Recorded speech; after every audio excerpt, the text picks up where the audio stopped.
l'imagerie scientifique en général m'a toujours intéressé, tout ce qui est encyclopédique, puis le contenu.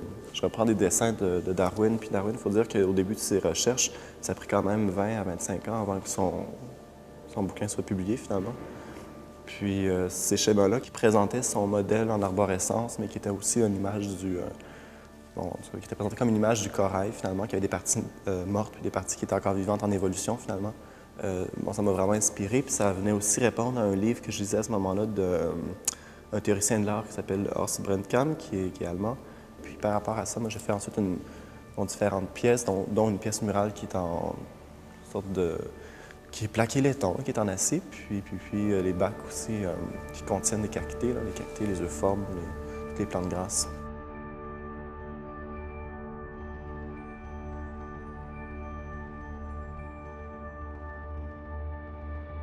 Donc je trouvais que ça venait un peu répondre à cette forme de l'évolution, puis du corail, parce que c'est des plantes qui ont des centres de croissance plutôt réduits, donc qui vont pousser un peu de façon anarchique, mais bon, je voulais voir où est-ce qu'il y avait des correspondances formelles probablement avec ça.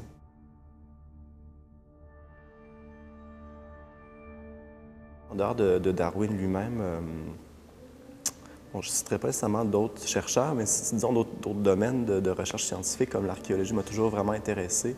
Il y a différents éléments qui pour moi sont des référents qui se perdent aussi un petit peu dans le formel, mais par exemple le tapis qui est au sol devient cette espèce d'espace qui est presque comme une fosse archéologique. Entre autres, il y a une pièce qui est une tête en bronze. Ça fait un peu référence finalement à l'homme de Toulon, donc une sorte de momie naturelle qui avait été retrouvée dans les tourbières en Scandinavie. Je crois que ça fait longtemps que j'ai une pratique en dessin. Il y a peut-être aussi une attente que je présente des projets aussi qui étaient plus de l'ordre du pictural. Donc, ça aussi, j'ai une nouvelle série de dessins. J'en ai 7 dans l'exposition.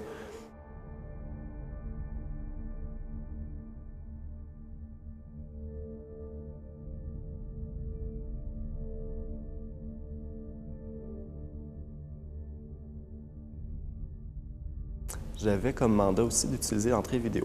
Puis ce que j'ai fait, c'est que je suis allé aux archives de la collection de sciences naturelles de l'Université Laval. Puis c'est là que j'ai trouvé en fait des crânes, tout simplement c'est des crânes humains, qui ont été rapportés à l'université dans les années 70 environ, par un chercheur d'Ottawa qui s'appelle Thomas Healy. Puis je sais pas, j'ai commencé à les filmer de près, puis la caméra, c'est une caméra qui filme seulement en macro. Donc, ce que ça faisait, c'est quand on est de loin, on voit cette espèce de flou.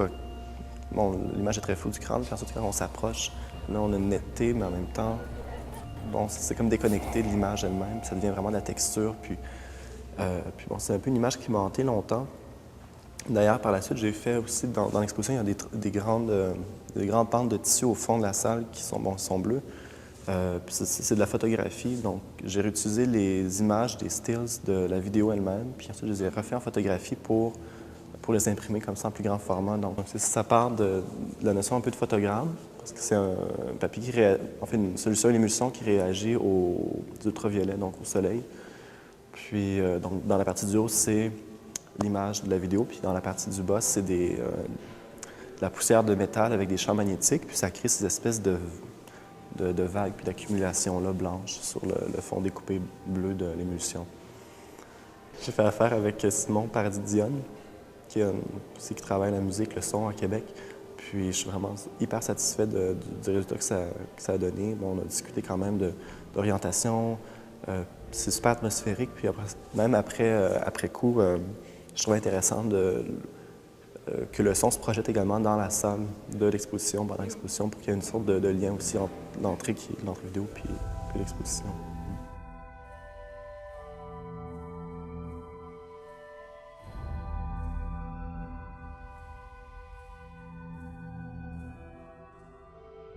J'ai établi dans l'espace des zones qui, pour moi, sont assez neutres, donc qui sont les 3 grandes tables, puis le tapis au sol.